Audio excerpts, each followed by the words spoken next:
good morning. Today we are going to learn lesson number 19, be a good host and guest. बघा मागच्या दोन युनिटमध्ये आपण first युनिटमध्ये बी अ गुड लिसनर, चांगलं कसं ऐकणारे व्हायचं, चांगलं श्रोता कसं व्हायचं ते शिकलो. त्यानंतर बी अ गुड स्पीकर, चांगलं वक्ता, चांगलं बोलणारं कसं व्हायचं ते शिकलो. चांगलं ऐकायला शिकलो, चांगलं बोलायला शिकलो. आता या लेसनमध्ये आपण be a good host and guest, चांगलं वागायला शिकायचे आणि घरी आलेल्यांना चांगलं वागवायला शिकायचे. बऱ्याच वेळा आपल्याला असं होतं की घरी आलेल्या पाहुण्यांसोबत आपण व्यवस्थित वागू शकत नाही, पाहुणे घरी आलेला आपल्याला आवडत नाही. तर आपल्याला या लेसनमध्ये दुसऱ्यांच्या घरी गेल्यानंतर कसं वागायचं आणि काही व्यक्ती आपल्याकडे पाहुणे म्हणून आल्यानंतर आपण त्यांच्याशी कसं वागलं पाहिजे हे आपण शिकणार आहोत. सो लेसनचं नेम आहे be a good host and guest. आता थोडासा लेसन थोड्या वेगळ्या टाईपचा आहे म्हणून मी प्रेझेंटेशनमध्ये नाही शिकवते, मी तुम्हाला डायरेक्ट पेज जे टेक्स्टबुकचं पेज आहे त्याच्यामध्येच दाखवणार आहे. We all have love to get together with our friends and have fun. आपल्या सगळ्यांना एकमेकांच्या मित्रांशी भेटायला आवडतं, त्याचबरोबर एकमेकांना एकत्र येऊन गेट टुगेदर करायला आवडतं आणि मज्जा मस्ती देखील करायला आवडते. We like our favourite dish even better when we share with them with others. शाळेमध्ये आपण एकमेकांसोबत खेळतो, एकमेकांशी गप्पा मारतो, आपण आणलेले टिफिन एकमेकांसोबत शेअर करतो, फेवरेट डिश एकमेकांमध्ये शेअर करायला, खायला, मित्रांबरोबर गप्पा गोष्टी करायला आपल्याला सगळ्यांना खूप आवडतं. In short we all love to party. याचाच अर्थ आपल्या सगळ्यांना काय आवडते? पार्टी तयार करायला आवडते, पार्टी बनवायला आवडते. सगळ्यांनी एकत्र यायचं, मज्जा मस्ती करायची, खेळायचं, गाणी म्हणायची, डान्स करायचा, वेगवेगळ्या प्रकारच्या डिश बनवून आणायच्या आणि ह्या डिश सगळ्यांनी मिळून शेअर करायच्या, यालाच म्हणतात पार्टी. तर आपल्या सगळ्यांना अशी पार्टी करायला आवडते. You may have attended parties or you may even have given some. कधीकधी आपण काय करतो, आपल्या घरामध्ये पार्टी करतो किंवा कधीकधी आपण दुसऱ्यांच्या इथे पार्टीसाठी जातो. कधीकधी आपल्या घरामध्ये कुणाला पार्टीला बोलवतो, कधी आपण दुसऱ्यांकडे पार्टी जातो. What do you think make a good party? मग तुम्हाला काय वाटतं, गुड पार्टी म्हणजे कोणती पार्टी असेल? की जी पार्टी खूप एक्सपेन्सिव्ह असेल, महागडी असेल, ज्याच्यामध्ये सगळ्यांनी फॅन्सी क्लोथ घातलेले असतील, जिथे डेकोरेशन खूप कॉस्टली असेल आणि छान छान असं जेवायला असेल, त्या पार्टीला तुम्ही छान पार्टी म्हणाल. की such things may make a party look glamorous but is that enough or even necessary to make the people happy? या सगळ्या गोष्टींमुळे म्हणजे तिथे असणाऱ्या फूड आयटममुळे, डेकोरेशनमुळे किंवा तिथल्या ती पार्टी जर एक्सपेन्सिव्ह असेल, याच्यामुळे जर ती पार्टी छान, तिथलं वातावरण छान दिसतं, ग्लॅमरस दिसतं, पण तिथे गेलेल्या लोकांना याच्या सगळ्यामुळे आनंद मिळू शकतो का? आपण एखादी पार्टी ठेवली आहे, छानसं जेवायला ठेवलं आहे, खूप छान डेकोरेशन केलं आहे, पण पार्टीला आलेल्या लोकांशी जर आपण नीट वागलोच नाही तर ती खरंच गुड पार्टी असेल का रे? नो, ती पार्टी गुड पार्टी नसेल. आपल्याकडे लोक पार्टीला आलीत, त्यांना एक वेळ छान डेकोरेशन नसलं तरी चालेल, छान कपडे घातलेले नसतील तरी चालतील, घरातल्या घरात छोटीशी पार्टी असेल, घरातलंच काहीतरी साधंसं जेवण केलं असेल तरी चालेल, पण त्यांच्याशी जर आपण छान गप्पा मारल्या, छान छान गेम प्ले केले तर त्यांना नक्कीच ती पार्टी गुड वाटेल. A good party is where the host and the guest can both enjoy themself. Good party कोणती असेल? की ज्या पार्टीमध्ये आपल्या घरी आलेले पाहुणे ती पार्टी एन्जॉय करतील, आपण त्यांच्याशी गप्पा गोष्टी करू, त्यांच्याशी खेळ खेळू, गाणी म्हणू, तेव्हा ती पार्टी गुड होते. फक्त छान छान जेवण करून आणि डेकोरेशननी पार्टी चांगली होत नाही. It should become a pleasant memory in the minds all. आणि त्या पार्टीमुळे जर सगळ्यांच्या मनामध्ये छान मेमरी तयार होत असेल, ती पार्टी सगळ्यांच्या नेहमी आठवणीत राहणार असेल, तर तीच पार्टी कशी असते? गुड पार्टी असते. Let us see what we can do to make sure that a party becomes memorable in a good way. मग चला बघूया की आपल्याला असं वाटत असेल, आपल्या घरामध्ये असणारी एखादी पार्टी चांगली हवी असं जर तुम्हाला वाटत असेल आणि ती पार्टी सगळ्यांच्या लक्षात राहावी असं जर तुम्हाला वाटत असेल, तर आपण काय केलं पाहिजे? चला मग बघूया काय काय केलं पाहिजे पार्टी चांगले होण्यासाठी. If you are the host, these are things that you should remember to. आपल्या घरामध्ये पार्टी आहे आणि पार्टीमध्ये जर तुम्ही पार्टी आयोजन करत असाल, पार्टीचं सगळी जबाबदारी जर तुमच्याकडे असेल, तर तुम्ही खाली दिलेल्या काही गोष्टी लक्षात ठेवल्या पाहिजे. मग इथे दिलेलं आहे की आजोबांचा बड्डे आहे आणि आजोबांच्या बड्डेची सरप्राईज पार्टी. आजोबांना काहीही माहिती नाही आहे आणि आजोबांच्या बड्डेची सरप्राईज पार्टी आपल्याला करायची आहे. पहिल्यांदा काय करायचं, पार्टी तर ठेवायची आहे. फर्स्ट पॉईंट काय आहे, कन्सल्ट युअर फॅमिली. तुम्हाला असं वाटलं आहे की आता पार्टी करायची आहे, तुम्ही लहान आहात, तुम्ही तुमचा एकट्याने डिसिजन घ्यायचा नाही.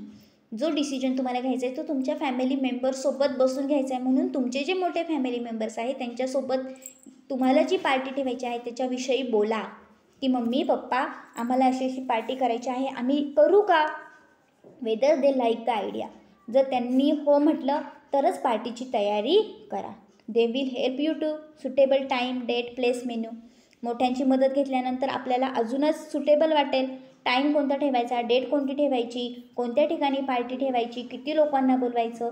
म्हणून जर आपल्याला एखाद्या इव्हेंट आयोजित करायचा असेल तर एकट्याने निर्णय न घेता आपल्या घरातल्या मोठ्या व्यक्तींशी त्याच्याविषयी बोललं पाहिजे. त्यानंतर काय करूया, make a list of the people you wish to invite the party. आता पार्टी करायचं ठरलं, मम्मी पप्पांनी परमिशन पण दिली, आजोबांचा बड्डे आहे, मग पार्टीसाठी कुणाकुणाला बोलवायचं त्यांच्या नावाची एक लिस्ट तयार केली पाहिजे. नाहीतर मग काय होतं, लिस्ट तयार केली नाही का ऐन वेळेस आपल्या लक्षात होतं, अरे देवा आत्याला तर बोलवायचंच राहिलं, मावशीला तर सांगितलंच नाही, असं नको व्हायला. म्हणून काय केलं पाहिजे, प्रत्येकाने आठवून कुणाकुणाला पार्टीला बोलवायचं ह्याची एक लिस्ट तयार केली पाहिजे. Send a invitation well in advance. आता सगळ्यांना पार्टीला बोलवायचे म्हटल्यानंतर त्यांना इन्व्हिटेशन्स पाठवले पाहिजे.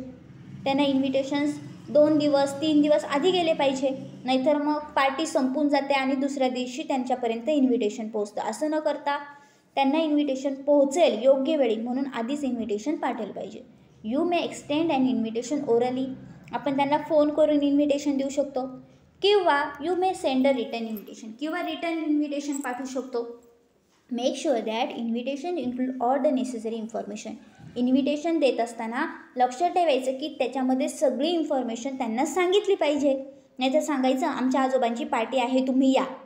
कधी यायचं माहिती आहे, कुठे यायचं माहिती आहे, किती वाजता पार्टी आहे माहिती आहे, काहीच नाही.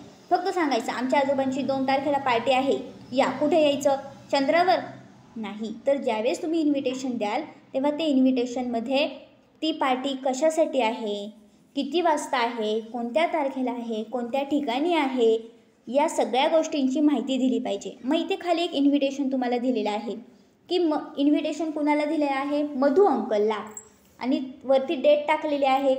We have arrange surprise party for daddy. त्याच्यात लिहिलं आहे की आपण डॅडीसाठी एक सरप्राईज पार्टी बनवलेली आहे. कधी, 21 डिसेंबर. बघा बड्डे आहे 21 तारखेला, इन्व्हिटेशन कधी पाठवलं, 13 तारखेला, म्हणजे इन्व्हिटेशन पोहोचणार आहे. I will be very happy if you can come to our house. Birthday party कुठे आहे, घरीच आहे. किती वाजता, 6 वाजता. We have all called a few other relatives. मी बाकीच्या मित्रमैत्रिणींना सुद्धा बोलवलं आहे, मग तुम्ही सगळ्यांनी नक्की पार्टीला या, असं एक इन्व्हिटेशन पाठवलं आहे.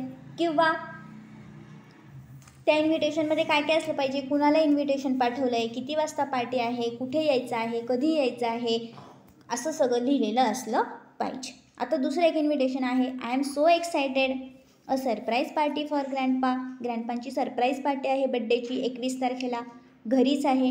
Do come in 6 in the evening. संध्याकाळी 6 वाजता आहे, तू नक्की ये. Give this message to uncle and auntie. तुझ्या मम्मी पप्पांना पण सांग. Don't let grandpa know you are स्केदर. आणि लक्षात ठेव, ग्रँडपांना माहिती करून देऊ नको. असं एक इन्व्हिटेशन दिलेलं आहे. म्हणजे पहिल्यांदा आपल्या मम्मी पप्पांशी कन्सल्ट करायचं आहे की आम्हाला अशी अशी पार्टी ठेवायची. दुसरी गोष्ट आहे की पार्टीसाठी कोणाकोणाला बोलवायचं त्यांची लिस्ट तयार करायची, त्यांना योग्य वेळी योग्य माहिती असणारे इन्व्हिटेशन सेंड करायचे.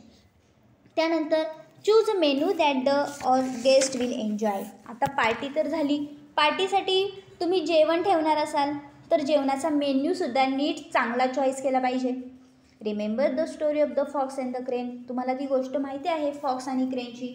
फॉक्सने आपल्या घरी पार्टी ठेवली आणि क्रेनला जेवायला बोलवलं. क्रेनची चोच लांब होती, फॉक्सने बनवली खीर आणि ती खीर दिली त्याला प्लेटमध्ये खायला. फॉक्स त्या क्रेनची चोच काही त्या फॉक्सनी दिलेल्या प्लेटमध्ये जाईना आणि क्रेनला काही खीर खाता येईना. दुसऱ्या दिवशी क्रेनने पार्टी ठेवली, क्रेननी बोलवलं फॉक्सला, त्यानेसुद्धा खीर बनवली आणि खीर दिली मोठ्या उभ्या अशा जगमध्ये खायला. आता उभ्या जगामध्ये फॉक्सचं तोंड जाईना आणि फॉक्सला खीर काही खाता येईना.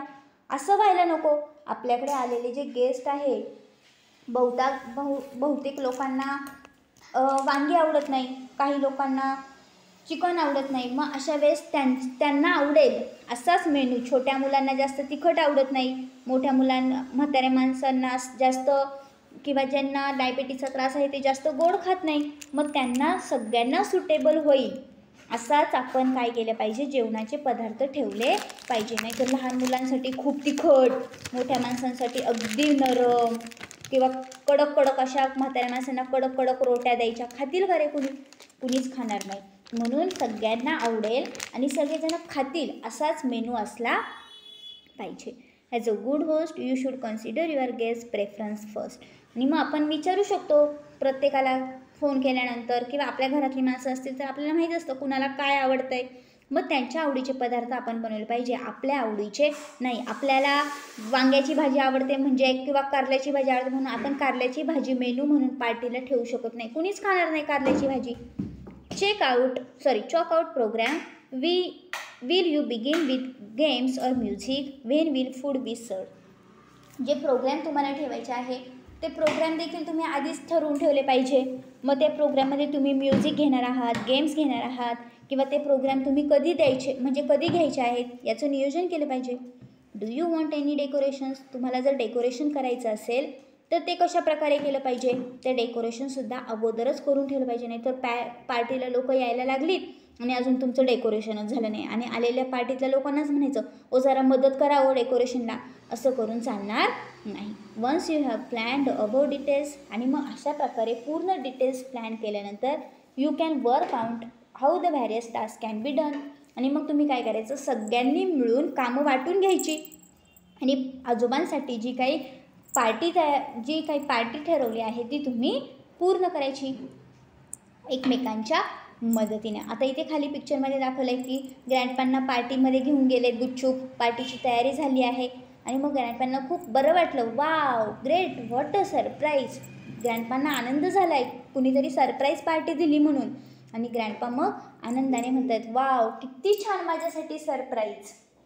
तर अशा प्रकारे तुम्हाला जर पार्टी करायची असेल तर तुम्ही या सर्व गोष्टींची माहिती ठेवली पाहिजे. ओके.